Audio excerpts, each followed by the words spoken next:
time now for episode 292 of the 3 Point Podcast. We're presented by the Memorial Healthcare Wellness Center. Check out memorialhealthcare.org for everything they offer, including big discounts if you sign up for the beginning of 2024. Also want to thank our regular partners, AZee Branding Solutions, Jacobs Insurance Agency, Kori Shook and Associates Real Estate Services, Nelson House Funeral Homes, Rivals Taphouse and Grille, and Success Group Mortgage and Servicing. Before we get rolling too much, guys, I did want to send a special shout out to Rivals Taphouse and Grille. I meant to do it last week, but after Corunna suffered that tough loss in the state championship game, that was a Sunday night. They had a little mini pep rally at the gym. I don't think anybody was in the mood for that, but you know, it was good to have the fans show their support. But Rivals welcomed the entire team and family for food, you know, socializing. They were there like till 1:30, 2 o'clock in the morning on a Sunday night.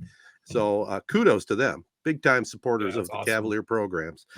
All right, we'll catch up a little bit here. I don't have much. What do you got going on, Jared? Yeah, I wish it was a happy. I mean, it kind of is a happy catch up segment, I guess, but a little bit of a midlife crisis. So, oh boy, midlife already. Let's hope it's not young crisis. So with busy last couple of weeks here with the Red Wings in Sweden. Then we had the state finals. I didn't have a chance to get a haircut. So I kind of went through the weeks. My hair was getting longer and longer and just wasn't really paying attention to it. Just who cares, throwing a baseball hat or whatever. Somebody took a picture of me from behind and I saw my hair and how much it's like thinning. Like it was like a monster is what I look like from behind. It's like I saw the picture and I kid you not, my heart just like sunk like, what the hell have I been doing? So I go to the barbershop on Tuesday. This is last Tuesday, by the way, about 6 days ago.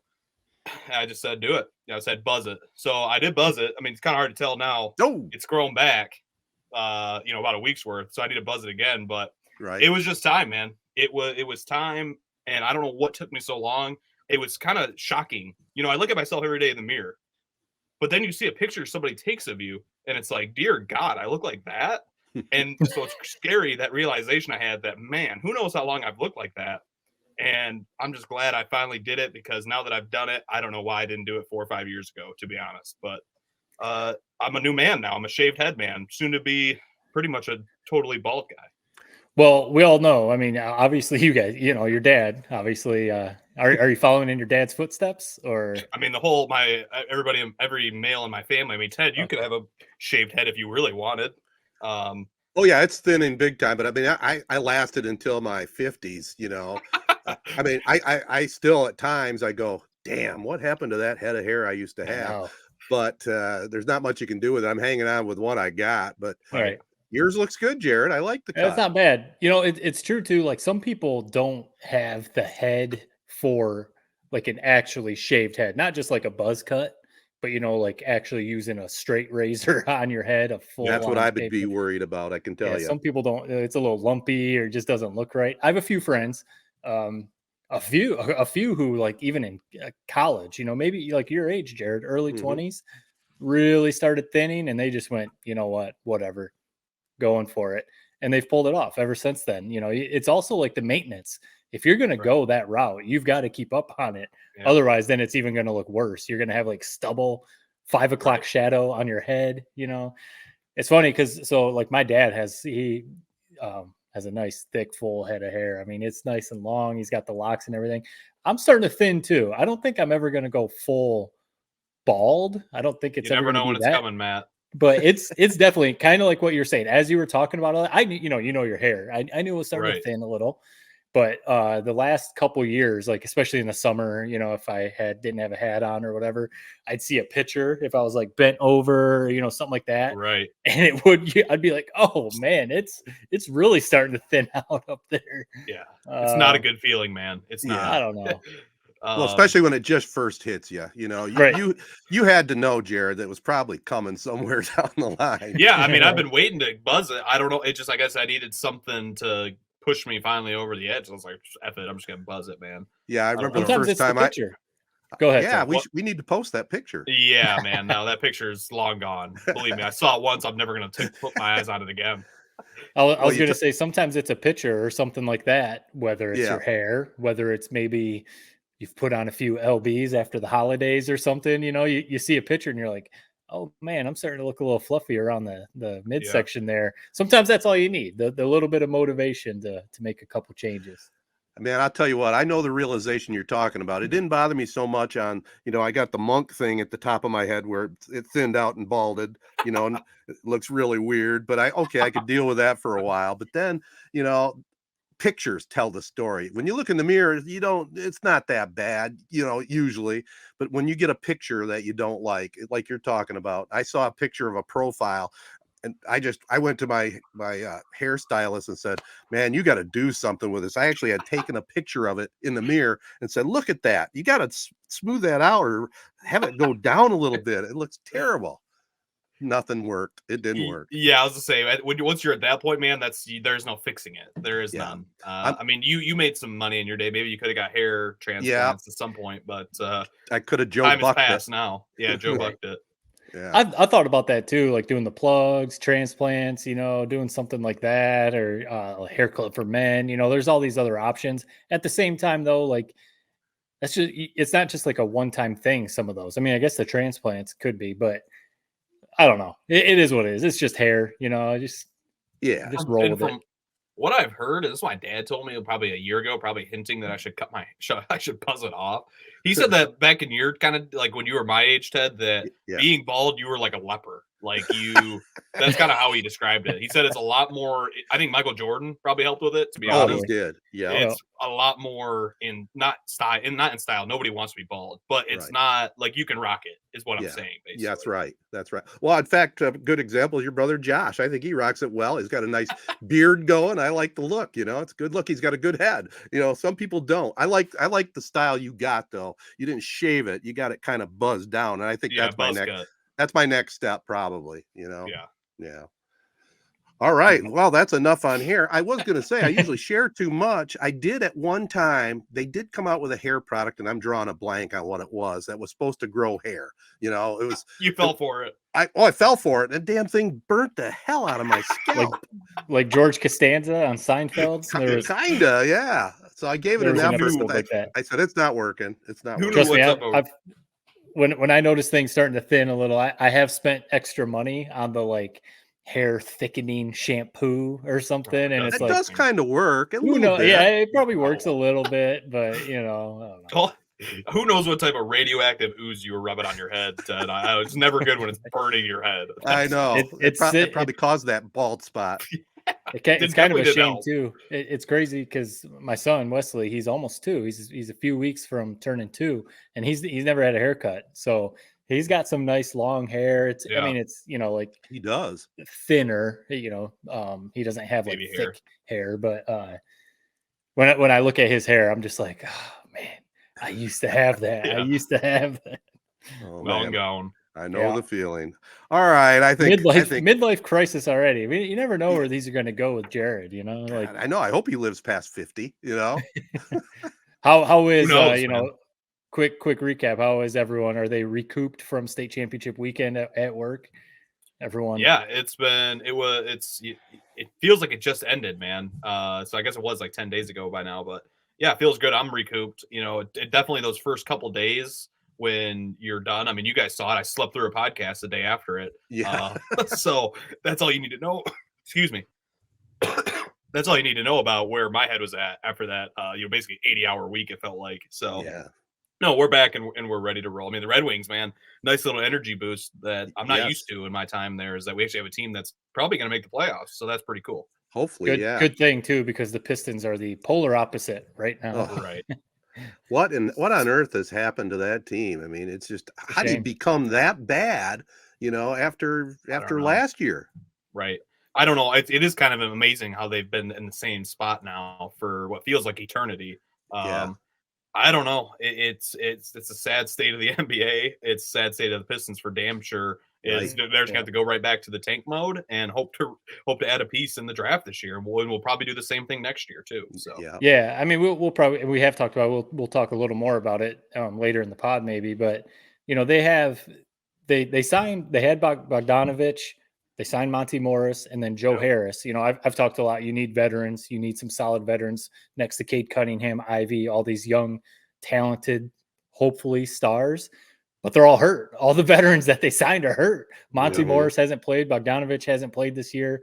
Joe Harris has kind of been in and out. So everyone that they tried, veterans that they tried to sign, they're not even on the court. I saw someone, it was like Chandler Parsons, or it was some former NBA player on a podcast was breaking down their roster. And he was just, I just saw the clip, but he was like, this is the most random group of players on a roster. He was like, this doesn't make sense. He was saying like Cade Cunningham's a star. He was like, Cade is a superstar in the making. He's great. But he was like, who plays next to him? And he was starting to like list, and he was like, this just makes no sense. So it's like the opposite of Brad Holmes coming in and fixing the Lions roster. That's not happening with the Pistons right now. No, and it's too bad. Anyway. I mean, if you want to get decent seats to go see the Pistons, though, this would be the year to do it. I got to imagine they're flowing at a discount on StubHub down there for sure. When the Lakers come to town, when the Suns come to town, when the Warriors come to town. Yeah, good time to see those guys. And we talk about this, I feel like in pods of past, and I'm just reiterating it. I truly think this is what they needed to address, and they didn't.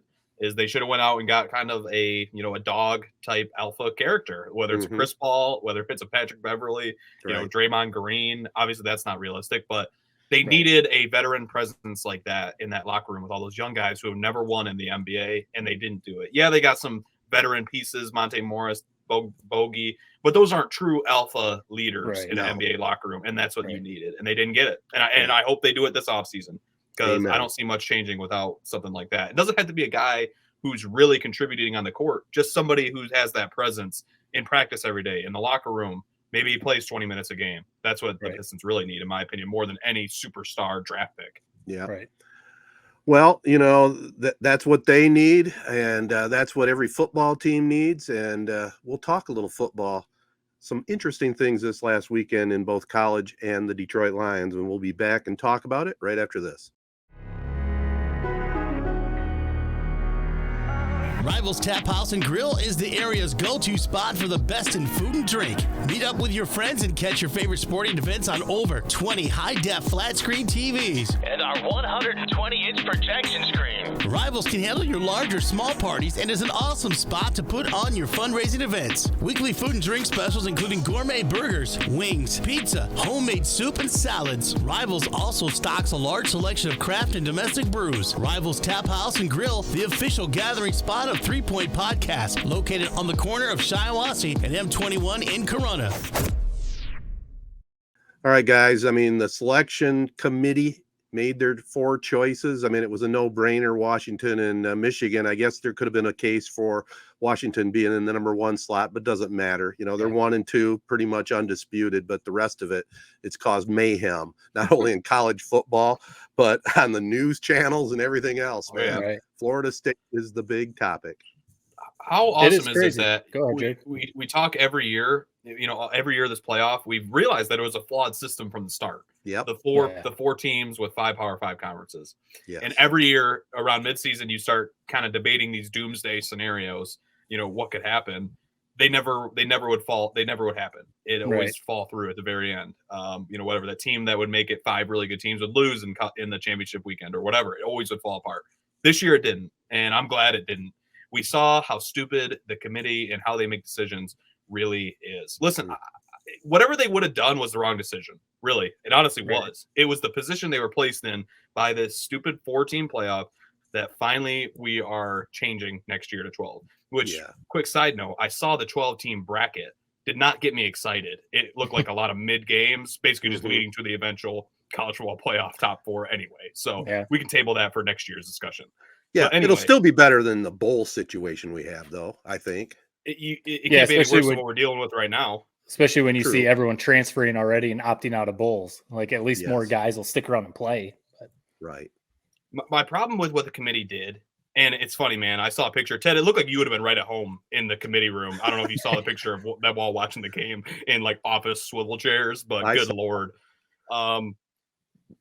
Here's what my problem is. And I've seen this other places, so this is not the most original take, but this is an honest take. If you're going to go with the 4 best teams, then Georgia should be in there. Right. If you're going to go with the 4 most deserving teams, Florida State should be in there. Mm-hmm. They did this kind of mismatch, subjective BS about the quarterback getting hurt, and now Florida State's not in and Bama's in, but Georgia's not in. It made no sense. It made absolutely no sense at all. And so it's the fact that they were put in this position anyway is really the true problem. But when I see pictures of this committee sitting there laughing, watching these games unfold, and they really have no answers for when, Reese Davis or whoever is asking them why they made the decisions they make, they give you kind of this coach speak or committee speak BS. That's when I have a problem with this committee. Yeah, I mean, they did a good job. I mean, you're right. From the start, when they made it a 14 playoff with the 5 Power 5 conferences, and then also, if there happens to be a Cincinnati, a Coastal Carolina, or someone else, then yeah, someone's always going to get left out. So it was always flawed from the start. But they did a good job in writing up in their bylaws or their rules or whatever that they could make an exception for if, say, Jim Harbaugh was suspended for the playoff. They could have said that's a big difference for Michigan. If Florida State's Heisman Trophy candidate quarterback is hurt, they can say this isn't the same team. So when it comes to that, they just went by the rules of the committee, what they're supposed to do. But it's all about the competition thing to most people. And Florida State was number 4 going into championship weekend, and they won their conference championship game against Louisville, who I think was ranked like number 18. So it's not like they were playing some like scrub team or something like that. They beat a pretty good team, and they're undefeated. Ever since Jordan Travis got hurt, they won every game. They went to Florida and won. They won their conference championship. So they're sitting there saying, if you're saying we're a different team without our, starting quarterback, which is true. I mean, that's if JJ McCarthy goes down, Michigan's a different team. So that is true. But they did everything they were supposed to do. How are you going to drop them from 4 out of the playoff when Alabama was number 8 going into championship weekend? And yes, they beat number 1 Georgia. Sure. So that's a big win. But they jumped from 8 all the way up to 4, then leapfrogged Florida State. That's what's crazy. And that's the thing. I agree with you, Jared. If you're sitting there saying, no, we're taking eye test the 4 best teams, then Georgia should be in, because Georgia really is probably one of the 4 best teams in the country. So if that's what you're saying, then right, are you going to knock out Texas? Are you going to, even though Alabama beat Georgia, would you still put Georgia in over Alabama? So it was never going to be perfect. Someone's always going to be mad. I even saw people saying that if you're saying the 4 best teams, you could have let Michigan out, because there's a lot of people that hate on Michigan and their strength of schedule and all that stuff. So it's just, the reasoning is stupid. Honestly, the easiest thing they could have done is leave Florida State in, because they were in the top 4 going in, and just say they were in the top 4. They won their game. You move on. And then you would have went with the head-to-head. Texas beat Alabama in the regular season. Cool. You're in over Alabama. Done.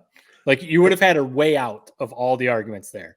Don't you think also one of the big factors that they were left out? Yeah, we know all about the bullshit and quarterback thing and all that, but the way TCU got just completely destroyed last year in that national championship game, people's eyes were off that TV set about a little before halftime, and there's money involved in all that. I mean, I think that was a big part of the factor that they were let out. I think, frankly, the Jared laid it out perfectly. The 4 best teams, probably you do include Georgia and Alabama, and Texas loses out if you just are going to be subjective and look at it right now, but I think it's a complete farce that they even have the playoff show and rankings leading up to the final week, because it meant absolutely nothing.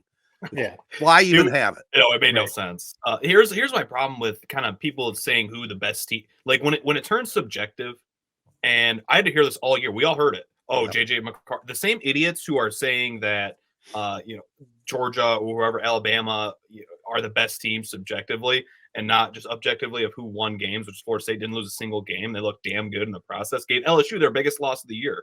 Can't be swept under a rug, dude. I know that they have a new quarterback. We've seen backup quarterbacks, seen third string quarterbacks win before, and people are making the comp.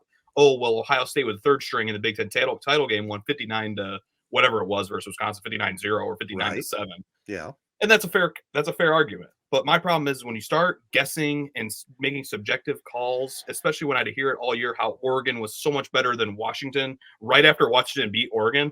And then what do you know what? They're a 10-point favorite against Washington later on in the year. And what do you know what? Washington beats them again. Yeah. And these same idiots who I just mentioned were saying basically J.J. McCarthy was the third best quarterback in the Big Ten, and that Ohio State versus Notre Dame was a battle of two titans, and both teams were damn good earlier in the year.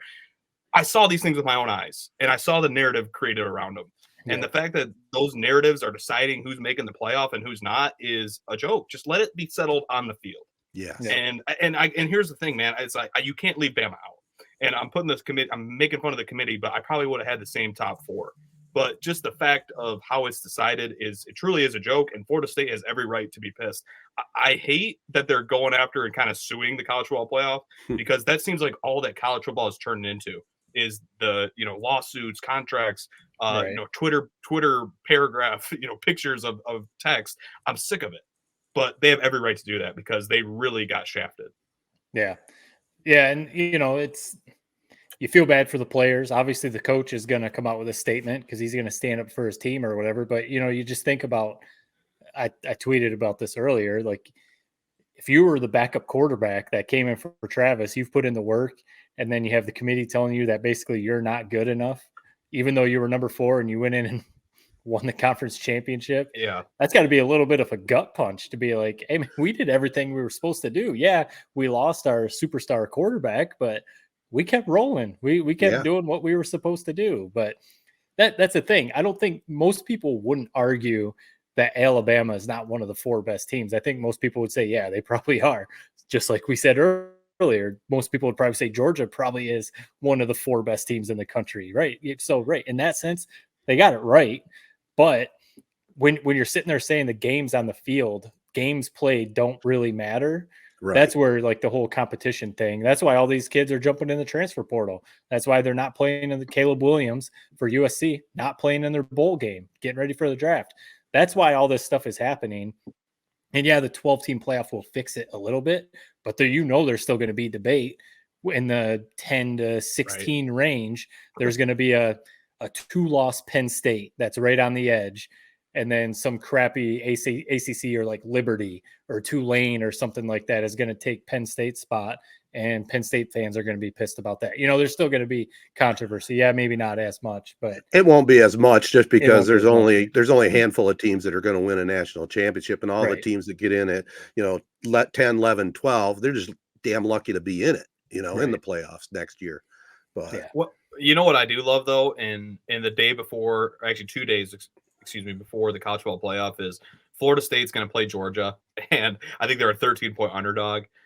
My God, would we have chaos if they win that game? I think they have a legit shot to win that game. I mean, it's funny. People were saying how Bama would boat race Florida State after this new quarterback. Bama hasn't boat raced anybody all year.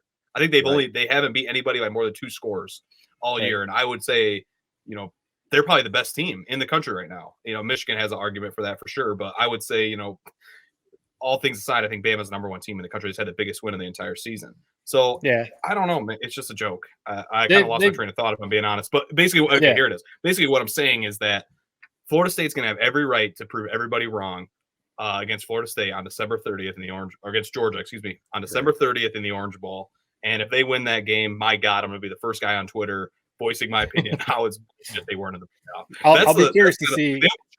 With this matchup, the playoff really did. I mean, they should have matched them up with like Penn State or some shit, not somebody who they can really prove we deserve to be in there. A couple of days before your playoff takes place. Mm-hmm. I'll be curious to see who sits out. Like if Brock Bowers for Georgia, he might sit out. He's already banged up, and he's going to be the first. He's going to be a top 10 NFL draft pick. So I wonder if he'll sit out, or if any other players from Georgia are going to sit out, because that would change your whole narrative. Well, and they're going to be playing uninspired team, right?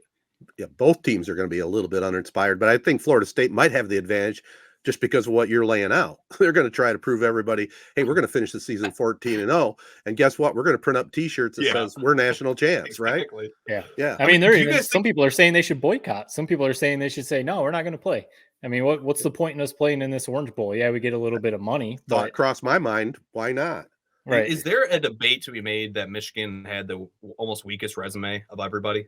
Is there a debate? What do you guys think? I've had that thought cross my mind where when you see undefeated teams get left off, I mean, Michigan's resume, I guess Ohio State, we build them up to be this, juggernaut every year, and they're a good team, but seeing what we're seeing from the portal, they were half in, half out by the end of that year. So I don't know. If you really look at Michigan's resume, I think with a straight face, you could argue Florida State's over it. Yeah, I think there's an argument, but I think there's an argument for everyone, because even though Alabama right now, like you said, you think they're the number one team playing the best, they struggled with Arkansas. They barely beat Auburn. They barely beat Texas A&M. Yep. So they by Texas. Right. They got beat by Texas. Texas lost to Oklahoma. So, I mean, every team kind of has these, even Georgia, even though we're saying all this about Georgia, they didn't look like Georgia of the past, all season. So I think everyone really has like there's really like not one clear cut best team. Even Washington, even though they're undefeated and Penix is probably going to win the Heisman, or he could, they struggled with some teams too. So I don't know. You could probably make that argument for anyone. I think going on the road and winning at Penn State and then winning at home against Ohio State without your head coach might be two of the more impressive wins of the season, if we're being honest. But being honest, also part of this whole debate, discussion, everything like that, this, the committee, you hope that this stuff didn't come into play, but we're also being naive if we say it's not. This is made for TV. Oh yeah. What do you think they're, it's my employer who basically owns the college football playoff, ESPN. And where did this selection show happen? On ESPN. What do you think the ratings for Michigan versus Florida State were going to be versus Jim Harbaugh versus Nick Saban, Michigan versus Alabama in the Rose Bowl? And who has the SEC next year too? And who owns the SEC basically? ESPN. So, you hope that those things weren't coming into play, but you also know that it's a business. They want to make money, and leaving out Nick Saban and Alabama or the SEC altogether is not good money for the college football playoff. Think about it. Like I see, again, these are my coworkers or whatever, but I'm not saying anything like bad. Like Paul Feinbaum obviously was very outspoken about, they got it right. Alabama should have been in. What would he have talked about on his show if no SEC team got in the college football playoff? He wouldn't have anything to talk about. Of course, you got Jim Harbaugh and Nick Saban to talk about for the next 3-4 weeks. So, yes, I think some of that stuff did come into play. Oh, if SEC got left out and Sankey is the commissioner, I think he's a great goddamn commissioner. He is. I think we'd be talking today about how the SEC is like forming their own like football playoff. I seriously think they would be. There's no world where they were going to get left out. Just real quick, kind of as the playoff as a whole, then we'll maybe dive into Michigan versus Iowa and Michigan versus Bama. Just going over the odds, I think we really are in store for one hell of a playoff. If you're any one of these four teams, which Michigan at plus 170 is a favorite to win it all, Bama plus 190, Texas plus 310, Washington plus 700, I think all these teams have a legit chance to win it. Even Washington, you would say if you're Washington, you're the best quarterback. You're the best quarterback out of these four teams. So if you have that, you could beat anybody. So it should be a really, really fun New Year's Day. And that's the best thing of it all, is that it's on New Year's Day this year and not New Year's Eve. So we don't have a situation like last year where I'm out at the bars having the worst time of my life after a Michigan loss. So just be thankful 5 o'clock New Year's Day. It's going to be awesome. The real Rose Bowl. The real Rose Bowl. Yeah. It's the real Rose Bowl. And it's also like some different matchups. That's part of it too. Like it's not, Michigan, it's cool for us. Michigan, it's their third straight year. Bama's kind of been in and out the last few years, but you got Washington versus Texas. That's a really like cool matchup, Yep. And then obviously Alabama, Michigan is just a classic at the Rose Bowl. Right. All four teams have really good quarterbacks. All four teams have really good defenses. All four teams have really good coaches. So honestly, like this, it is all the craziness. Florida State fans are never going to live it down. They're rightfully so. They should be pissed, but these are going to be two really good games because you know what, we would be in the same situation. We'd be doing the same thing. And I even heard some of these talking heads saying, well, it'd be the same thing if JJ McCarthy went down. Okay, that I understand what you're saying, but let's say McCarthy goes down halfway in that Ohio State game or against Iowa and they're still 13-0 and then they get left out because of that. Oh man. We'd be I We don't would know have what done to say. Here's We the would thing, have done a live podcast right after that selection show. it wouldn't happen to Michigan. I mean, Stephen A. Smith, we laughed at him, a few weeks ago for some of his Michigan takes where he just had no idea what he's talking about. But Right. he had a great point where he said if Deion Sanders is coaching Florida State, they're in without a doubt. Without a doubt, that's what they're I in the mean. Yeah, he college did football say playoff. that. That's what I mean about the brand thing. Yeah, Mhm. Florida State is a pretty big brand, but in the early 90s when Bobby Bowden was their coach, they're not that big of a brand now. So, if it was Alabama, if it was, Michigan, Ohio State going through some of this stuff, I bet that they might have looked at it a little differently because of the money, because of Right. the brand, Yeah. but But they hate Michigan too, and with all that went Yeah, on they this do. year and Harbaugh, that would have been their perfect excuse to leave them out. Since we're I talking saw college I saw some people saying, sorry, to that point, I saw some people saying that's why they matched Michigan up with Alabama because they want to do anything possible to get Harbaugh the hell out of here. So they're Right. like, put him up against Alabama, put him up because they would have smoked Florida State. I mean, you never know what Probably. happens, but they probably would have smoked Florida State. And then maybe a little, they probably would have been favored against Washington and Texas. So put them up Right. against Bama because I think the last I saw it was only like a 2.5 point. It's not a reward at all for being the number one Right. seed. I guess it's nice that they get to pick where this game was played. I mean, if this was played in New Orleans, Sugar Bowl, Right. I wouldn't even watch the game. Michigan's losing that game. It's going into an away environment in the South against Bama. You might as well just lose. Yeah. This was not much of a reward, man. I mean, I don't know. We'll get into the X's and O's of this game. I'm officially very nervous. And apparently, I don't know what you guys made of that video. Let's just address kind of the video that's making its waves. Happens every year with whoever gets matched up against these SEC teams. I mean, for good reason. They've won 13 of the last 17 national titles. Did you guys actually think that was kind of fear coming from Michigan's team when they heard the announcement they were facing Bama? Was it shock? I've gone back and forth on it, man. I think those moments, those are the pure kind of fight or flight moments. And as you read that room, it definitely seemed like a lot of flight entered their minds. But then again, it's like, what are you supposed to do? It's such a shocker that they left an undefeated team out that I didn't expect them to be kind of cheering and going crazy. I mean, who wants to play Alabama? I wouldn't. Right. So I don't blame them. But what did you guys make of that video before we get into maybe more of the X's and O's? Oh, I know Matt's got a thought. I just want to just quickly jump in. I think it was, oh shit. I think that's what it was. I really do. We wanted Florida State. We got Alabama. That was an honest reaction. It was just an honest reaction. That's how I saw it. Yeah, I think it was an honest reaction, like in both ways. Like Jared said, like the shock of holy they actually left Florida State out, and we got to play Alabama now. I don't think it was oh my God, we're scared, we're gonna run for the hills, or whatever. Right. Like this is a very veteran team with a lot of really good players who've played a lot of football. They've been to 2 straight playoffs. Like, I don't think they're scared of Alabama. I think they know they're probably going to have a much tougher test with Alabama than Florida State with their second or third string quarterback. But, no doubt. that's the thing. Alabama, yes, is playing really, really well right now.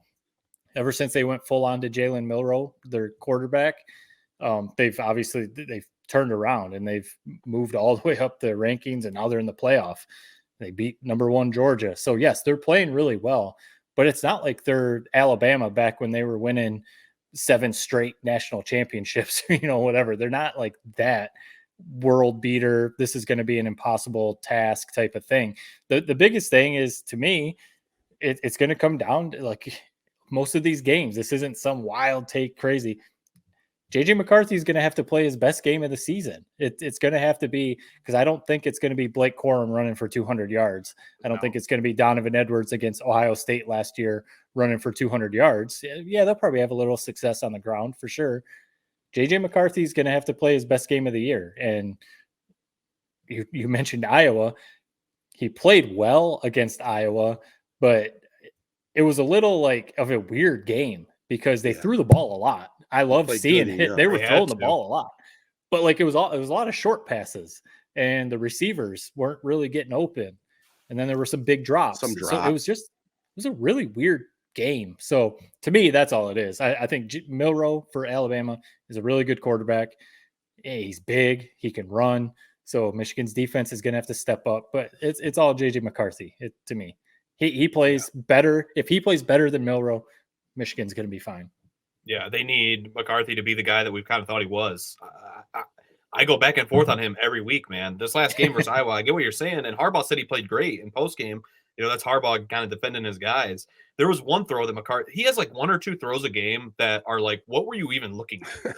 Like, and he got the one lucky that went Iowa where he straight got to the dropped. linebacker. Yeah, it was like, what is like sometimes he does that where you think he's playing great and then he does something like that. It's like, how does that even happen? Are you just out there just like with your eyes closed, just like throwing it blindly? I don't know. So I'm very worried, just like we saw last year against TCU. We talked about it for a whole calendar year now. I'm worried of those one or two backbreaking interceptions that just leave you scratching your head happening against Bama. And you can't have it against Bama. They can't turn the ball over against Bama. They're going to have to play pretty much a perfect game. We see it every year in these semifinal games, whether it's Georgia versus Oklahoma and whatever that was, 2016. You need like 35 points. These are always shootouts. You need 35 points to win this game. You can't rely on your defense. I'm not worried about the defense. They'll play well, as good as you can in that game at the fast track at the Rose Bowl, which seems to be a high-scoring game every year. But you're going to need McCarthy to make plays. And I went through and did some digging because I just was shocked that we weren't able to run the ball in Iowa. I get Iowa has a good defense schematically, and they play hard, but they don't have SEC athletes over there on Iowa's defense. Bama will. And I just couldn't believe how we couldn't run the ball against them. I mean, 31 rushes, not even 100 yards. Zach Sinter being out, obviously a big loss. Trente Jones struggled a little bit at right tackle. Center was hurt too. Those numbers, though, are with McCarthy took like 2 or 3 really big sacks. So that those rushing numbers are a little like skewed. But it's not like they didn't like tear it up by any means. No, it's a fair point. So, but I'm just comparing from last year. We rushed for 177 yards per game last year on 5.6 yards per carry. This year, we're all the way down to 106 yards per game for 4.3. I don't even know how that's possible. We brought back everybody. Corum came back from injury. That's been shocking to me all year, but they found a way to win regardless. But flat out, like you said, Matt, it's going to come down to JJ McCarthy. He's going to have to throw probably 30 plus passes. He's going to have to throw for probably 250 plus yards, 3 touchdowns. I mean, just being honest, that's what they're going to need from him if they want to win this game. Well, I'd like to see him get outside and run the ball a little bit more too. Yes. That's a third weapon. Yeah. Well, hopefully, he kind of had that banged up ankle. So maybe, a month off, basically, he's going to be 100%. No, this is, you mentioned like, you go back and forth on him a little bit. He's got he's now like 26-1 as a starter or something ridiculous. The only loss is against TCU. This is like, if you want to stamp yourself as the Michigan quarterback, go win a college football, go win a playoff game. Like, I don't even think it'd be like, obviously win a national title. If they go out there and beat Alabama at the Rose Bowl in the playoff and McCarthy has a really good game, I mean, you can't make any argument about him as a quarterback. No. But if he goes out there like against TCU, even though he battled back, even though after the pick sixes he did battle back against TCU, but I mean, you can't argue that those pick sixes kind of lost the game against TCU. Mm-hmm. He can't do that. And Milroe, that's the other thing about Milroe. He is a little wild with his throws. I mean, he's turned the ball over a little bit, and really he lives and dies by chucking up deep balls. So. Yep. Michigan's defense is going to have to play really well. It's, it's a quarterback they haven't seen all year, though, to be honest. They have not seen an athlete like Milroe, and that makes me a little bit nervous. I mean, we saw it last year against TCU, get to the playoff. Duggan uses his legs a little bit, extends plays, and next thing you know, Quentin Johnston's taking 5-yard catches and turning them into 90-yard touchdowns. Right. So I am worried about that. I haven't seen the fact that they have Alex Orji to kind of give him a look in practice, but it's going to be a little bit of a shocker, I think, to that defensive line, especially seeing that speed and that athleticism up close. So do both you guys see this as being more of a shootout than a defensive battle? I think Michigan wants it to be a defensive battle, but I just don't. It's just, I mean, we've not really seen that in a college football playoff game. Yeah. Hardly. Right. Maybe it's like 31-10 someone wins, but it's usually 35-28 if it's two teams go back and forth. Well, I was going to say, that Iowa got all the pub and they do have a good defense, but man, Michigan played lights out on defense. Though against Iowa, you can't really consider too much. That's an awful offensive team. I can't believe Hey man, how is Deacon Hill a Division I quarterback? I mean, kid. He's probably a good quarterback, but man. Yikes. Shocking. I mean, their offensive coordinator is literally, he's a, quote unquote dead man walking, literally resigned mid-year. I mean, if you guys saw, it wasn't, and they were talking about it in the broadcast. I follow a Twitter account called Sickos Community where they post an update of Brian Ferentz's climb to 250 points, which is what he needed. The Price is Right. To keep his job. And it's been stuck at like 180 for like the last like 3 or 4 What do you weeks, guys so. make of that? You know, the whole ultimatum thing. I don't know why they did it. His dad's the whole head coach. I mean, first of all, why didn't Brian Ferentz say, take a hike? I'm out of here. Get another offensive coordinator. He could probably get a job in the MAC or something and still make decent money. And then why does dad put up with it? Is he gonna continue to coach? You think he's just gonna walk at the end of this bowl game and say, see you later? You guys have screwed me for the last time. When they announced it, I didn't think that was much of a bar to clear. I really didn't. 25 points. I mean, especially you get a couple of the cupcakes, you light up 50 points. But my God, they never had that. Well, it's McNamara amazing. went down. All went down.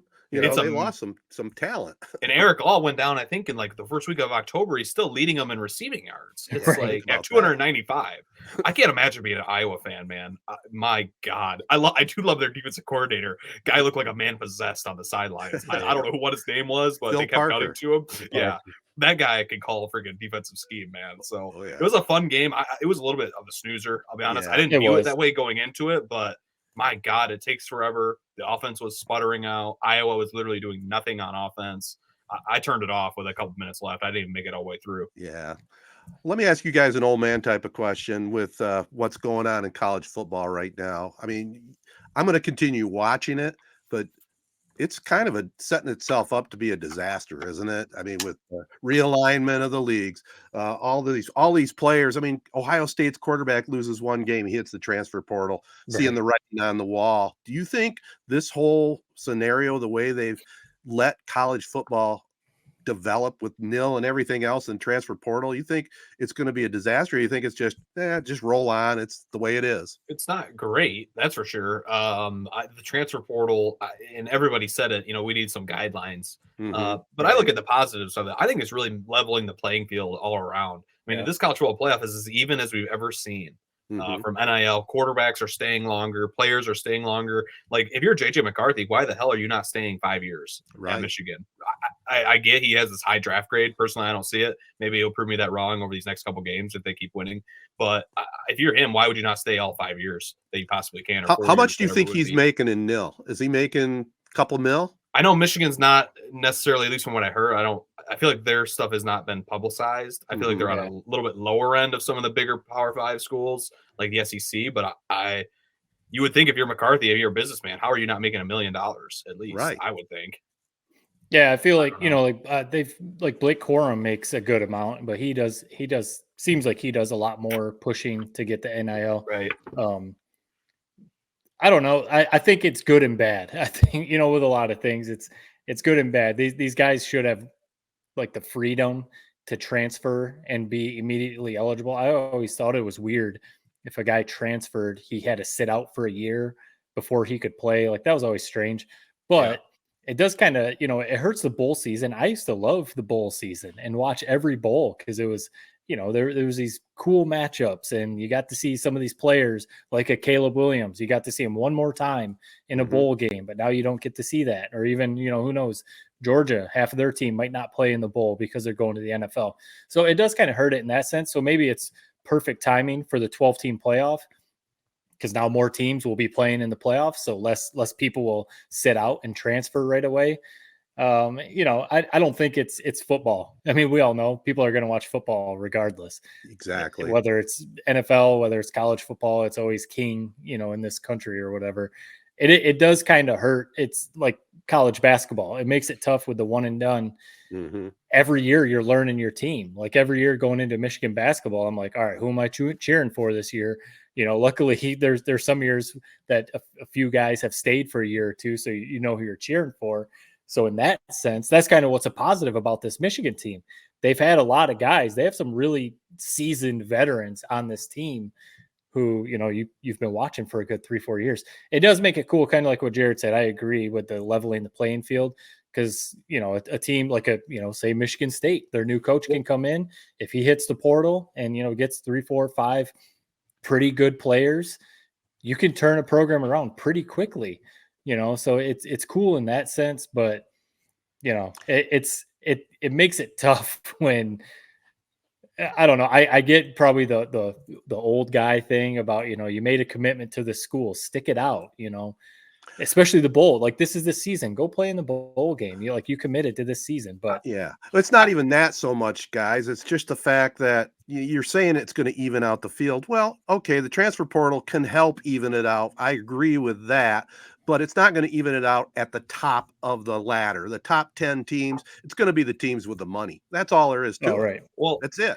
I mean, think Yeah, about that's where Michigan, where the guidelines with the NIL really need to come in, because some of these Yeah. teams are trying to pay guys up front. Like Exactly. Matt Rule, Nebraska's head coach, he came out and said a good quarterback in the transfer portal basically costs a couple $2 million, $2-3 million, Right off the because top. people, like Ohio State. Think about Ohio State right now. They just lost McCord. They're probably going after Dante Moore or some of these other quarterbacks. They're probably having to tell these people, we're going to pay you $2 million if you come to this. So that Yep. kind of stuff is a little messed up, because then also shady. you wonder, are the players getting taken advantage of? Like, are they actually getting that money, or are they just being lied to come play a season at Ohio State or whatever? Right. So Yeah, because they it's can't have an definitely- agent. They can't have an agent, right? So Right. if And they I- had an agent, maybe they could protect them. Right. I get what you're saying, where you would think it is kind of basically going to those top 10 teams or whatever, top 15. But college football has been lopsided my whole life, whereas basically it was just Georgia or Bama, Right. and nobody could even compete because they were getting And all the Ohio recruits State. coming in, getting churned around, getting ready for the NFL in 3 years. This is at least somewhat more, whatever, if it's 10 teams now, that's way better than what it's been my entire life. So it's a lot more level. Yeah. I mean, I think one thing Michigan, too, go ahead. Yeah, you mentioned the conference realignment.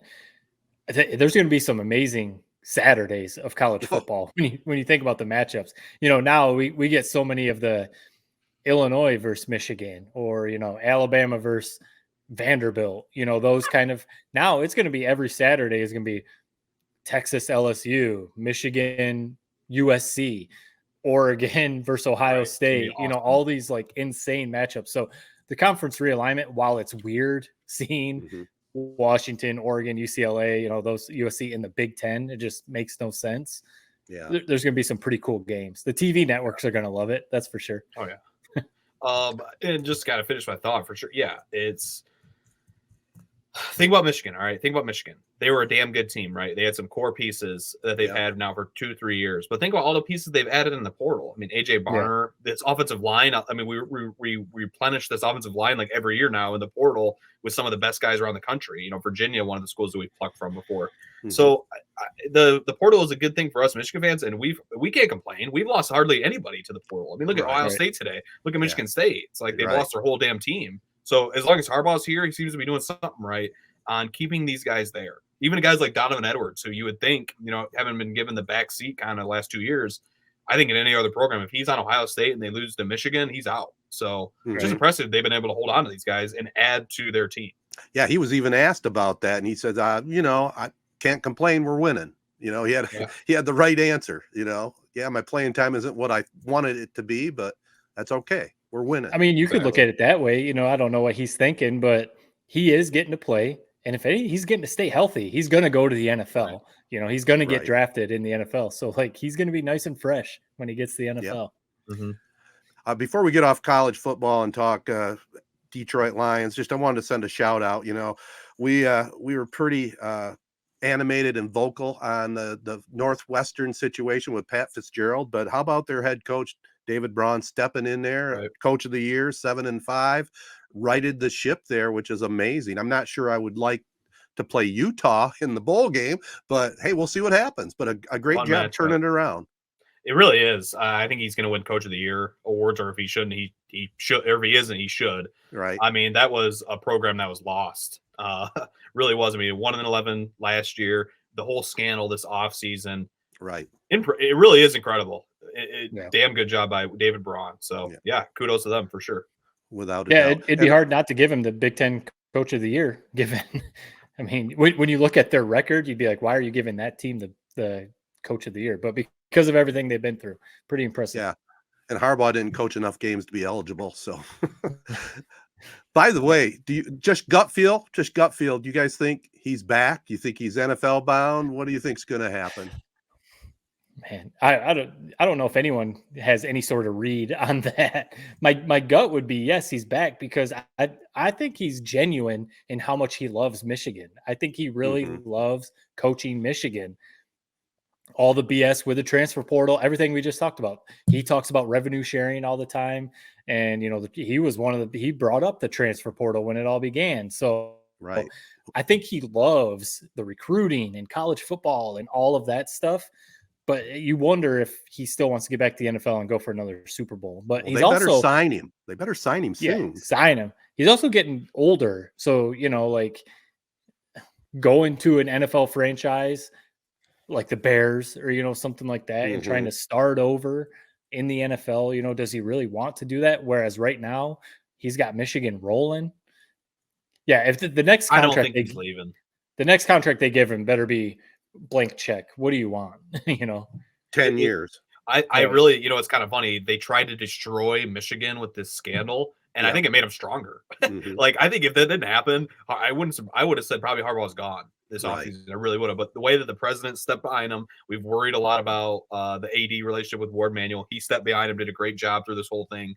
So I think that meant a lot to Harbaugh. I really do, and I think he's here for the long haul. Whatever the long haul is for him. I mean, he is old. I don't know if he wants to do this for the rest of his life, but man, I hope he does it the rest of his life wearing the Block M on his chest, because he's got this program humming. Now it's time to win a college football playoff game.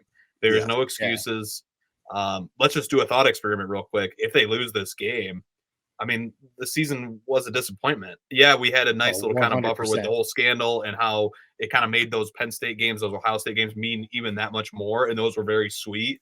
But this is a team that brought everybody back. Bama's the worst they've been in a long time. Georgia, worst they've been in a long time. The SEC is down this year, even still being pretty goddamn good. So this is the year to do it. It really is. So if they don't do it this year, it's probably never happening. No, this has to be the year you at least win a playoff game. And really, I almost say if you don't win the national championship, it's a disappointment, because you have a guy like JJ McCarthy coming back. I mean, we've seen this is the best quarterback, even though you say you flip-flop a little bit on McCarthy week to week. This is the best quarterback Harbaugh has had since he's been at Michigan. You have no idea, even though they have some pretty big recruits coming in at the quarterback spot, you don't know how they're going to develop and all that kind of stuff. You have JJ McCarthy, you have Blake Corum came back, you've got Donovan, everything, all these defenders that came back for this. If you don't win, minimum beat Alabama. I almost even say if you don't win the national title, it's a major disappointment, because also you look at their schedule next year. I almost say there's no way they're going undefeated next year. No way. If McCarthy leaves, who knows? But even if he comes back, you don't know what's going to happen with that schedule they have. So you have to take advantage of this season. Yeah, you have to. I agree. I also I was just going to say, hopefully they've learned a little bit from the last two playoff appearances. Like, we remember they ran that wild double reverse tight end pass on 4th down against TCU that got sacked. And there were a couple other kind of weird play calls in that TCU game.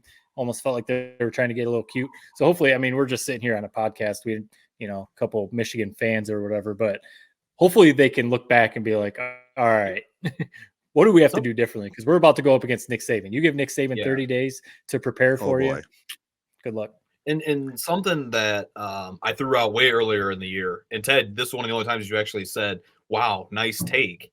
So I think it's worth repeating as we go along this whole game. And I think this game against Bama, Michigan needs to come out swinging. They really do. They cannot they cannot come out slow like they did against TCU. No. I mean, to comp it to kind of that Corona State Championship, man, I mean, time you get your wits about you and the speed of the game, you're down 2 scores, it's too late. You can't have that happen.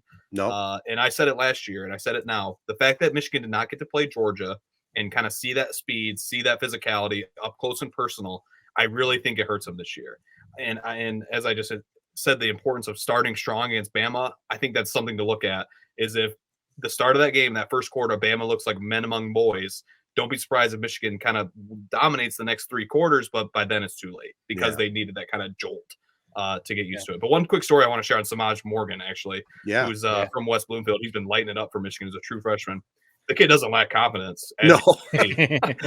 I mean, private interview, man, anytime you grab him after the game. So last year, West Bloomfield, he was at West Bloomfield last year. The West Bloomfield versus Southfield A&T, we were covering this game. Their starting quarterback, Requez Nance, got hurt. So he had to go in and play quarterback when normally he's a wide receiver, like defensive back. They're in a battle, back and forth game. Game comes down to the wire. They have like a 4th and probably 20 from Southfield A&T's 25-yard line or something like that. So it's whether they're going to take a field goal and tie the game or try to score a touchdown to go ahead. They call a timeout. It's going back and forth. Their head coach is an older guy, Thomas Grice. They're arguing on the sideline. We're covering this whole thing live. They're arguing. He's like waving the field goal unit off the field at quarterback, saying we're going for this. Coach is sitting there arguing. Finally, the coach just kind of shakes his head, like waves back at him, said, "Fine, go for it." 4th and 20, he's quarterback. Makes like almost a Manziel type play. Evades 2 or 3 rushers. Throws it deep, corner of the end zone. Perfect pass, touchdown. They end up winning the game. He comes off the field. And he's just losing his mind, ripping his helmet off, hyping up the crowd. The coach grabs him, kind of tell him, "Hey, don't do that again." He kind of one-upped the coach. Coach grabbed him, put him underneath his arm. He like pushes the coach off, goes right back to hyping up the crowd. So it's just unbelievable. Like that confidence is something I've seen in West Bloomfield. I mean, Dylan Tatum, best player on Michigan State, defensive back. Donovan Edwards, obviously we know how good he's been. Samaj Morgan, we're seeing him as a true freshman contribute. The kid we talked about, Brandon Davis Swain, at the start of the year for West Bloomfield. He's going to Colorado. It set the state record for most sacks in a career. I mean, I don't know what's in the water at West Bloomfield. Wow. All I know is if you're Jim Harbaugh, get on the phone with Davis Swain and do whatever you can to get the kid to come to Michigan, because these guys are getting to college and contributing right away. Let alone Matt Judon, who's a Pro Bowler in the NFL and the New England Patriots. So West Bloomfield, man, shout out. How about that? Yeah, that's an awesome story. I didn't know that story, but that punt return he had, I mean, that was probably that was the biggest play of the Big Ten championship. Did you watch that film, the playback, where the guy that caught him came downfield, missed the tackle originally, got up and caught him downfield? And that's a wild like Western kid. Let me get his name. I saw someone tweet out. I saw someone tweet out that I think they were in the same class, and it was a reporter. I'm blanking on who it was, but they tweeted out that after they saw that play, they tried to go back and look up and see if Morgan and that defensive back for Iowa, like if they ever ran track against each other or something like that. Right. That would have been a heck of a race, but no, that was wild because he not only did he miss the tackle, but he like fell down. So he was on the ground. He took a dive. Got up. That's how, and then still chased him down. Amazing. That's how Iowa, with absolutely zero athleticism, is a damn good team that wins 10 games every year. I mean, that's it personified, really. Yeah. And his name was Cohen Entringer. Entringer. Yeah. Shout out to him. Man. A lot of people thought it was the punter that tackled him, but hell no. That was just nothing but guts. We get long-winded here, guys, but let's talk a little bit about the Lions before we move on to the next topic. The Lions, much needed 33-28 win.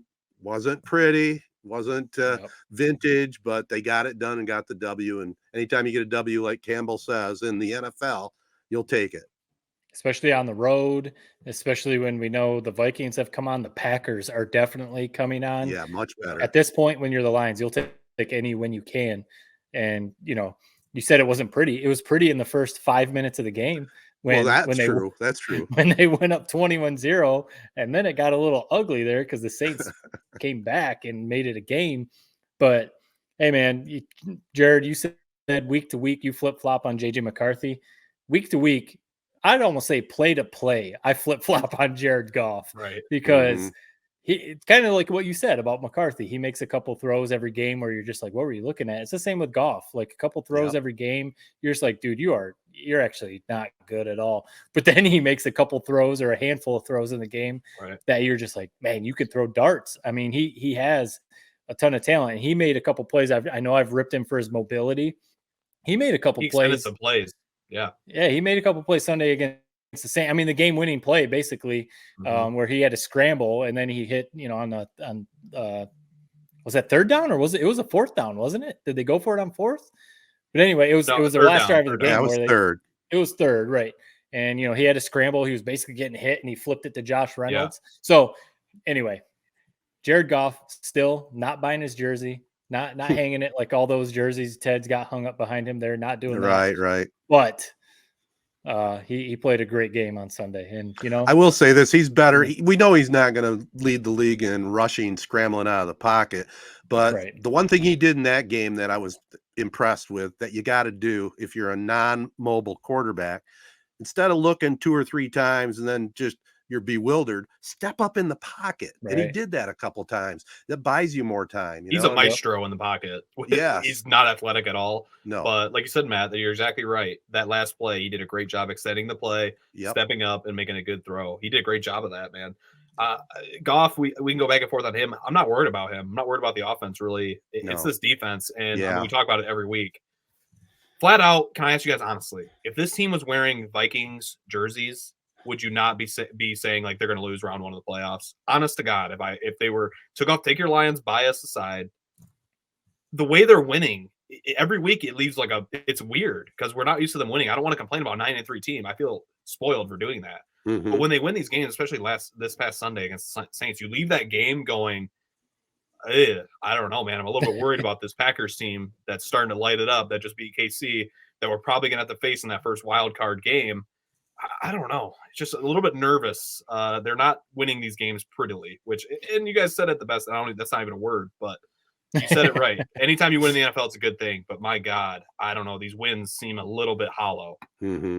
The one thing to me would be hopefully they keep playing well and things keep going the way it's trending and they get to host that first playoff game. That's the one thing to me. They definitely play better at home at Ford Field than they do basically everywhere else. So that would be the one thing to me. And then hopefully a big thing, their defense is awful. Everyone knows that. But hopefully Anzalone will be able to come back in a week or two. You know, his injury isn't that serious, but James Houston and Gardner Johnson are supposed to come back, especially Gardner Johnson. James That'll Houston, help. I think, is a little iffy. Those two coming back, if they can contribute, would be huge because James Houston would help that defensive line. And then Gardner Johnson obviously is a really good, defensive back safety, whatever he Who was number 51? 51 had a pretty solid game, and they just got him active, right? Yeah, Bruce Irvin. Yeah. Yeah, they just picked him up. Signees. Yeah. Yeah, old dude. So that was a great signing. I mean, that helps. So that's what I mean. They're even if all those guys I listed come back and contribute, they're still not going to be the 85 Bears. The offense is still going to have to score 35, 38 points to win. But at home, I think they can do that. If they have to go on the road. I agree with what you're saying about at home. But Ted, I mean, you saw on Thanksgiving. That was bad. If things go south, that home crowd, they're going to be like, if it's 7-0, yeah, I worry about that home game. Yeah. I really do, especially against like a Packers, a Packers or a Vikings team that we're clearly better than. If it doesn't go, smoothly, I really think that crowd could turn and be a detractor of the Lions instead of something that's giving them some juice. We're going to learn a lot on what they're going to do in the playoffs when they do get to the Cowboys. One thing I do like though is, man, the Cowboys always has been America's team. Detroit Lions this year seems to be America's team. I mean, they moved them up to a Saturday night game, prime time. They moved another game, the Vikings game, I think, to Sunday night football. Yeah. They flexed that one out. So, hey, I love it. Hey, yeah, I can't wait for that game. Both of those games. I mean, both the Vikings games, that Broncos game got interesting all of a sudden. And of course, the Cowboys. It's kind of setting up that because the Rams have kind of come on. Yeah. It could be Matthew Stafford and the Rams coming to Detroit in the first round of the that playoffs. Today. That's a possibility. That could be a recipe for a loss. Dude, they would beat us. They're beating us. I don't want to see that.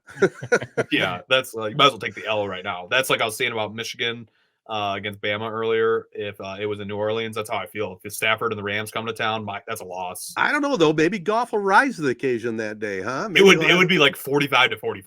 It's how they live to win that game. Yeah. But like you said, Jared, but they're 9-3. Ted, no, we all know. Yeah. Lions sitting at 9-3, first place of the division, a few games up. You will take that any day. Yeah. Take that any day. For sure. Only one behind the Eagles now after their loss to the 49ers, but I don't know if I'd want to play the 49ers anytime soon. Well, either. So you meant you mentioned that Cowboys game. I mean, Eagles are at 10-2 right now, Lions 9-3, San Fran 9-3, Cowboys 9-3. Yeah. Easily could be that and we've talked about it. If you really want to win the Super Bowl, you got to get that bye. That second to last game of the year at Jerry World could have a bye on the line for the playoffs. It could. That's basically a playoff game before the playoffs even start. Yep. Yeah, and I was going to say one more thing on the Lions. How about Laporta? Man, he just continues to produce from that tight end position. What a great draft choice that ended up being. He is everything that they thought he would be. He is. I think if they wouldn't have picked him, I don't know if they'd be where they are right now. He just makes so many of those big third down catches. Goff seems to go to him every third down almost. and all the draft picks, Gibbs, Jamison Williams, they're finally finding ways to use Jamison Williams. And, Jack Campbell's kind of coming on. So all these draft picks Holmes is making seem to be paying off. They're paying off. Let's hope they keep rolling. All right, guys, let's take a little break and hop right into a quick prep spotlight presented by Jacobs Insurance Agency. All right, guys, we'll zip right through this, brought to you by the Jacobs Insurance Agency. It is the prep spotlight. We'll start in high school hoops. It's hard to believe. We had the Corona State Championship game on Sunday, and we follow that up with our first Friday night basketball game. So looking at basketball, Perry improved to 2-0. They downed Byron 66-26. Tristan Krupp had 23. DJ Jenks 21. Chesaning looks like they're going to be good again. 47-38 over Ithaca. Mason Struck had 13. It was New Lothrop over Morris by 2, 32-30. Ovid Elsie down Owasso 56-31. Canyon Walker gets his first W after replacing Josh Latz. Tucker Loins had 14 points. What's important about that is he acknowledged being named player of the game on the 3 Point Podcast re-listen. That's pretty cool, isn't it? Yeah, that is cool. I didn't know that you guys did that. I knew I've heard you during football games do like a player of the game. I didn't know you did it in basketball too. Really cool. Yeah.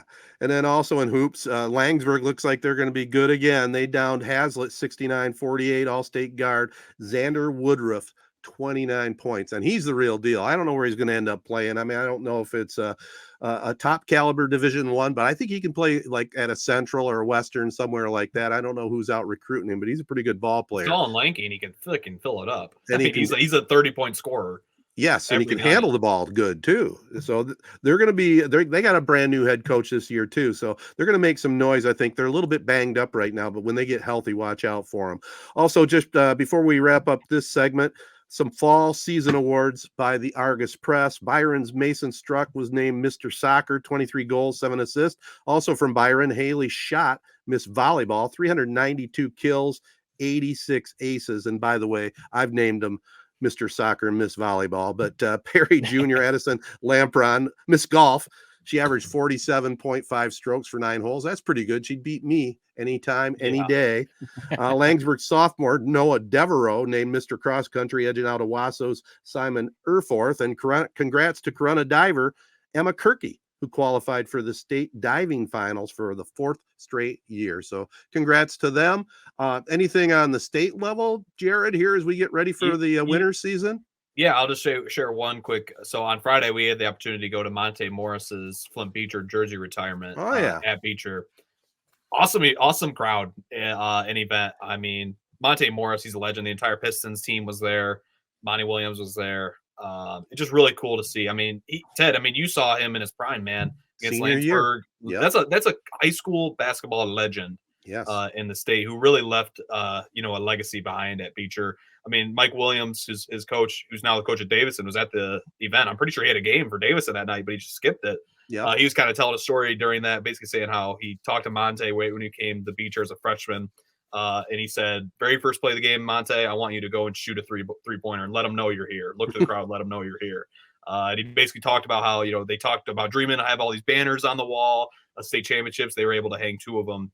Ted, you called that famous game against Langsburg, kind of the Jordan flu game for Monty Morris. So it was really cool to kind of see that. And I mean, that's a guy that I was, middle school, 6th, 7th grade, watching his career pan out, 20 minutes up the road. Really cool to kind of see this full circle moment where now he's back with the Pistons.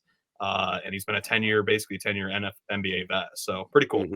Yeah. Well, hopefully you can get on the court pretty soon. Right. Yeah. I almost was going to send out a nasty tweet, but I thought better of it. I always like to think about things a little bit before I do it, because I was, it was very cool. The Pistons were there to watch him. Well-deserved award, but I almost tweeted, yeah, maybe the team should have rented some gym space there and practice a little bit. What do you want? What's worse, that they don't go? I mean, what do you want? No. I was just being snarky. They definitely, it's cool they went. I'm just being a smart ass. Definitely a cool event. I did see that Coach Herrick won D5 Coach of the Year. Yes. Pretty cool. I mean, I think they're racking up a ton of awards. All the players that got all state. I mean, they're never ending. Yeah. I saw today Eddington got named to all state, all divisions, which that's impressive, man. Probably the only Corona player to ever have that happen, to be honest. Yeah. That is impressive. Wow. I didn't see that one. Good call. Linebacker, yeah. Yeah. Well, it'll be interesting to see where he plays. That's for sure. He's definitely going to be a good asset to one of the schools out there trying to get him signed up. Hey, before we move off the prep spotlight, I did forget to say congratulations to Jim Leland, Hall of Famer now. I mean, I think well-deserved. I mean, there's a lot of mixed feelings from different Tiger fans. He didn't ever win the championship with the Tigers, legend. He is a legend, man. I He's think definitely so. a legend because he was great with the Pirates. He was great with the Marlins, and obviously he was great with the Tigers. Never got the big one with the Tigers, but no, he should definitely be in the Hall of Fame. I mean, the one video, and I saw people circulating it, when he cusses out Barry Bonds. Classic. Oh, right. I mean, Classic. that guy didn't give a F about anything, Nope. man. He was just going to do the job to the best of his ability. Doesn't matter who you are. He was He's the going to let you boss. hear it if you deserve it. So, very cool. Yeah, another good quick story on the Tigers too. They re-signed AJ, gave him an extension, so he's sticking around for this finish of this rebuild. Gotta love that. Hopefully it's a finish of the rebuild, and things. We'll talk about it more as we get closer to baseball season, but hopefully it's a page turned. We all love Miggy for sure. He's my favorite Tiger ever. Yeah, But hopefully it's a page turned with him retiring, his contract coming off the books. Hopefully they can kind of now move on, get things going. yeah. We'll save some baseball talk for a little further here in the winter. By the way, I did reach out to the Tigers, and Benetti is going to join us, and they're going to hook up an interview. So we'll be able to talk to their new play-by-play guy on Bally. How about that? Nice. That is awesome. When is this happening? And this is news to us. I know it is. I was going to give a surprise for you, but the PR person there for the Tigers, just because I was trying to get him on right after the announcement, and they said, "Hey, give it a little time here because he still has other duties. But we get a little closer to spring training, we'll hook you up." So Yeah, he's a little busy with college football and stuff too. yeah, exactly. That's cool. All right, absolutely. So I'm looking forward to that one. I guess we mixed in a little bit with the prep spotlight, but again, we want to thank Jacobs Insurance Agency for being our sponsors for this segment. And let's wrap up the podcast with a little bit of Tedertainment Tonight right after this. Jacobs Insurance Agency has served Shiawassee County and the surrounding areas since 1977. Just like 3 Point Podcast, we've had 3 generations: Gary Jacobs Sr., Gary Jacobs II, Brian Jacobs, and myself, Noah Jacobs, serving our community with offices in Waterford and Owasso on M21, just west of Home Depot. Stop in or go online to jacobsinsurance.com to get a quote or get your questions answered by our team. Jacobs Insurance is a proud supporter of our local schools and the proud sponsor of the Prep Spotlight. Insure everything, local, independent, and trusted. It's our family working together to protect yours. That's the Jacobs way.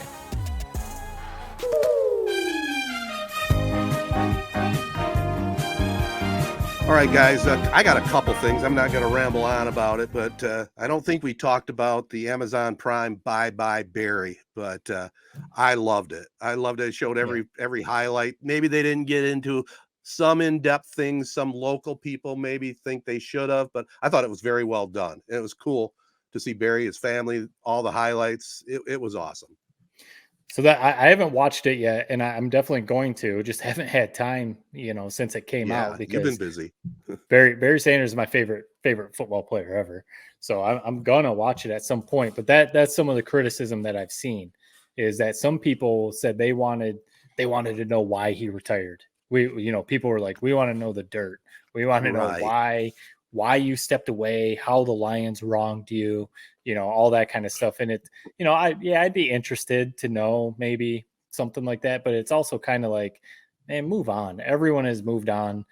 Barry has moved on. He's still around the team. He comes around the team all the time. He comes at practices and, training camp. So it's kind of like, this is just a cool look at this legendary guy, but one of the best running backs ever. Let's just reflect on his career, and everyone moved on. I don't know. So I was kind of glad that they didn't get into all the dirt and stuff like that. Yeah. I can't imagine Barry Sanders saying a mean thing. I don't know. He just seems like such a nice guy. He really does. I haven't seen the doc yet either. I'll be curious because I don't really know. I've seen all the Barry Sanders highlights, but it'll be cool to kind of see a career retrospective of what he really was like and what those teams were like, because I really don't know anything about him. I just know he made people miss. He couldn't tackle him. He had some good players on that 91 team. That was as close as to the Super Bowl they were ever going to get until maybe this year or next year. We'll see how it goes. But, there really wasn't a lot of dirt. It was more of the front office made some bonehead moves. They could have signed Joe Montana. Joe Montana wanted to play for the Detroit Lions than when he signed with the Chiefs. He still had a year or two in him. You know, they had Scott Mitchell. They could have had Joe Montana. That was just one of the things, you know. So I saw an interview. I saw an interview with Barry when the documentary came out, and someone, I forget if it was McAfee or because he was making his rounds. He was on basically every show, but whoever it was that was interviewing asked him, did you know about the Joe Montana thing at the time, or when did you find out? And he was like, I didn't find out until basically after he retired. And Wayne Fonts told him. Right. He's like, did that piss you off? He's like, well, yeah, it's Joe Montana. But right, to Jared's point, he didn't say anything mean. He didn't say anything bad. No. Did you guys had to see that Scott Mitchell came out after the documentary came out and was basically, he went off and was basically like, screw all you Lions fans that said I'm the reason Barry never got a Super Bowl, all that kind of stuff. It was like, oh gee. Dude, every time one of these docs come out, these people are pissed about it. Every time there's former players that are pissed. I got to watch it again because it didn't jump out to me that they badmouthed Scott Mitchell. I think he read between the lines a little bit when they were talking about the contracts, because he is the one guy that got the big mega contract. He was supposed to be the quarterback savior, and he wasn't. Right. He was okay. Well, you were just saying that you basically would have taken a Joe Montana at 48 years old or however he was before he went to the Chiefs over Scott Mitchell. I mean, well, why wouldn't you? What more do you want to say? Why the hell would you take Tom Brady? I didn't even know Joe Montana played for the Chiefs. I mean, what are we talking about? He took him to the playoffs. Yep. I guess I'll find that out in the doc. So. You will. I won't give any more spoilers. I got one other thing.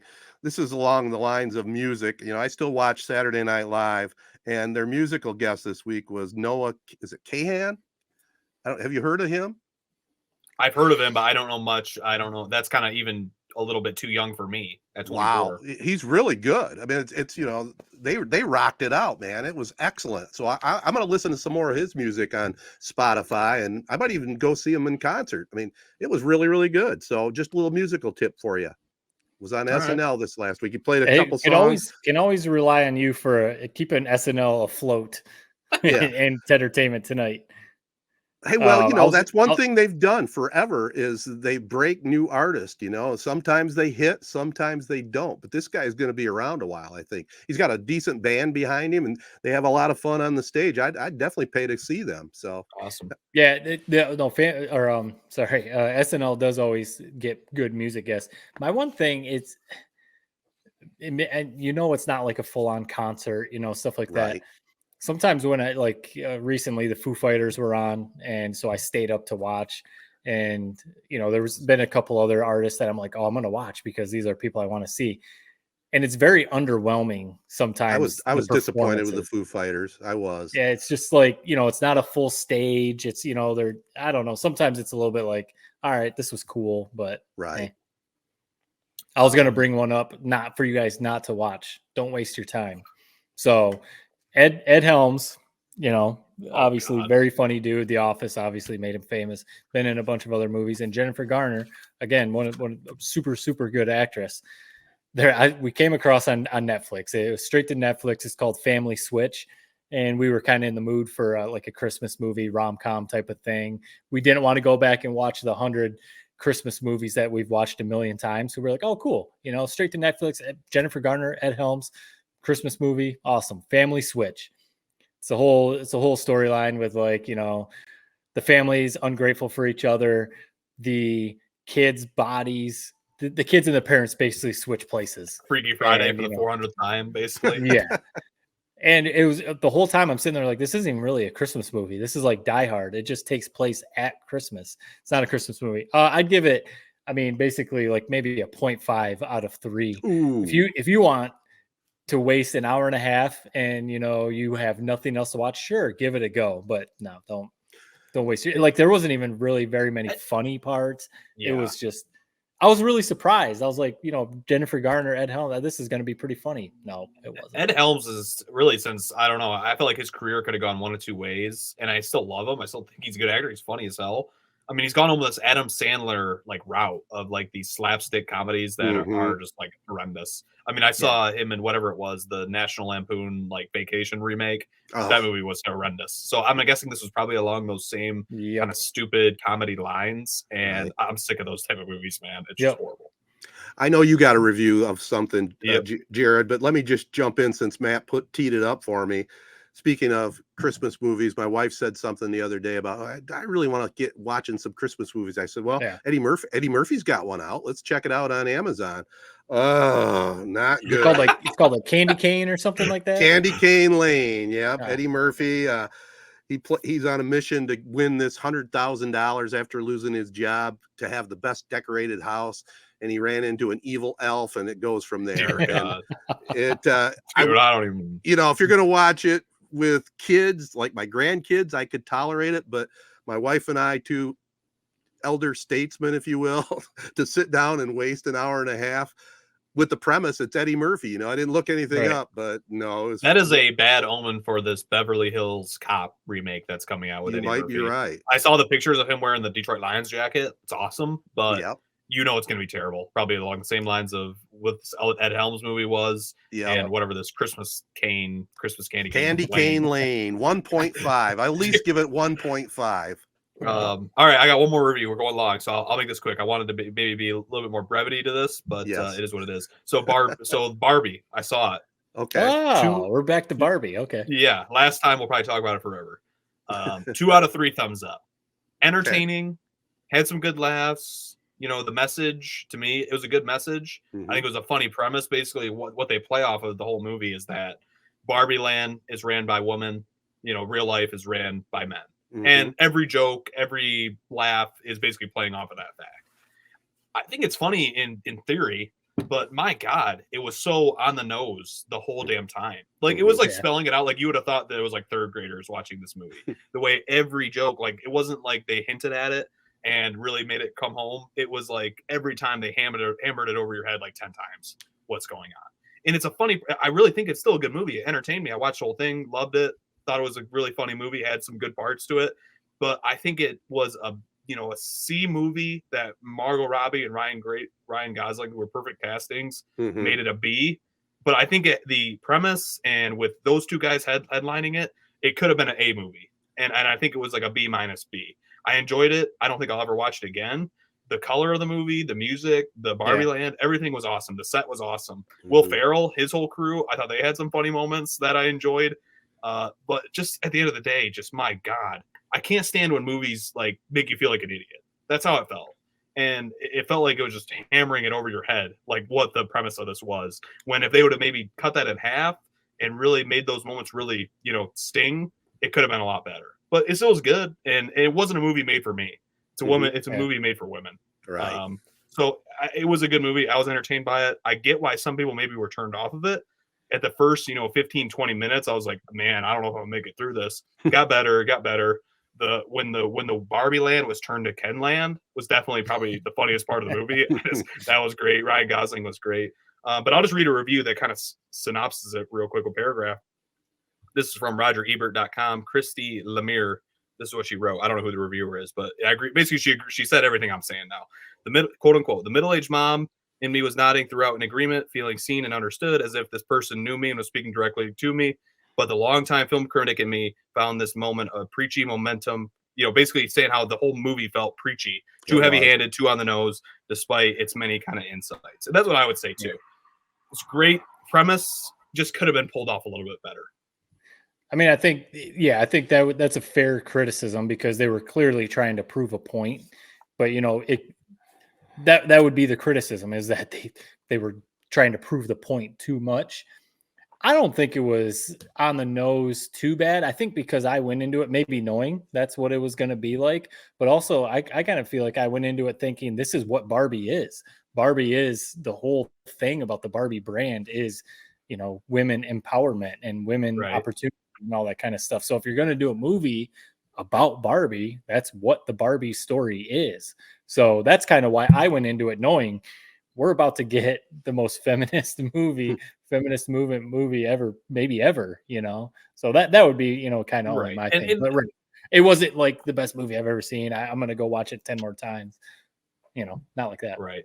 It seemed like when they went to the real world with Ken and Barbie, like it was maybe 5 minutes. Like I felt like they could have really extrapolated that part of the movie out. That was the best stuff. I mean, that's like, it was like they were trying to emulate Elf, kind of this real world type thing. And I don't think it totally landed. But Yeah, that's a fair point. But the bones of the movie was good. So that's Yeah. like where I can't fault it too much. It's a good movie. I enjoyed it. The script, in my opinion, left a little bit to be desired, but still, it had me laughing, had me enjoyed. I liked the whole thing throughout. One thing that my favorite part outside of the Kenland, Barbie Land becoming Kenland, was the fact that once it became Kenland, was like their favorite song was like "Push" by like Matchbox 20. That's probably was right up your era, Matt. You probably loved that in college. I love So it. I just thought that was kind of a perfect song to kind of make the Kens all rally behind. So it had a lot of moments like that. So you're like, man, that's funny. But then on top of it, had some of the moments where you're like, okay, we get it. Right. Type thing. Good review. Solid. A lot of substance there. Not bad. I probably will watch it again though, because there was parts I want to see again, Yeah. But okay, fair enough. I think that's it. Any other Tedertainment? Are we good to go? No, I'm kind of with your wife. That's why we watched that Christmas movie. I'm in the mood for some Christmas movies. We've been talking about, all right, when we getting Home Alone, when we getting Home Alone 2, when we gonna watch Elf, Santa Claus, all the other I love Christmas movies. We've talked about it on the pod before. I'm ready for it too. Well, disappointing. Tee up Candy Cane Lane with your daughter, okay? Not just you and your wife for a night of entertainment. That's all I'll say. After that review you just gave, I don't think we're going to be watching that one. Fair enough. There's a lot of good classic ones out there. Yeah. All right, guys, let's call it a pod. Let's thank our partners. They include Memorial Healthcare's Wellness Center. Make sure you sign up for a 2024 membership at 15% off. Get yourself healthy. Get in shape. Get details at memorialhealthcare.org. Also, AZee Branding Solutions on board with Jacobs Insurance Agency, Kori Shook & Associates Real Estate Services, Nelson House Funeral Homes, Rivals Taphouse and Grille, Success Group Mortgage and Servicing. Thanks to all of our sponsors. We're in the holiday season. If you're in any of their businesses, definitely tell them you heard their spot here on 3 Point Podcast. Also, Z92.5's Castle Game of the Week coming up Friday, December 8th, 7 o'clock at the Warehouse. The Owasso Trojans and Corunna Cavaliers this Friday night. So definitely, if you can't make it to the game or you can't listen in live, you can hear the replay right here at 3 Point Podcast. That'll do it. Peace and love, everybody. Be kind. Thanks for listening. When it comes to an emergency, time matters. At Memorial Healthcare in Owasso, our emergency department is Fast ER. We feature low wait times, and we're just a short drive from Flint and Lansing. With emergency-trained providers and verification as a Level 3 trauma center, Memorial is an acute stroke-ready hospital. For fast, friendly treatment of minor illnesses and injuries, Memorial Healthcare Urgent Care in Owasso and Durand is now open 7 days a week, with service from 10 a.m. to 8 p.m. No appointment is needed, and we're conveniently located on North State Road across from Meyerman, Owasso, and on Lansing Road in Durand. We offer on-site x-ray and lab services too. Stop in Monday through Friday, 7:30 a.m. to 8 p.m. in Owasso, and 6 a.m. to 8 p.m. in Durand. Saturday and Sunday, lab hours are from 10 a.m. to 8 p.m. in both Owasso and Durand. Memorial Healthcare, Fast ER, and with urgent care, lab, and x-ray services now 7 days a week. We invite you to find out more and visit us at memorialhealthcare.org.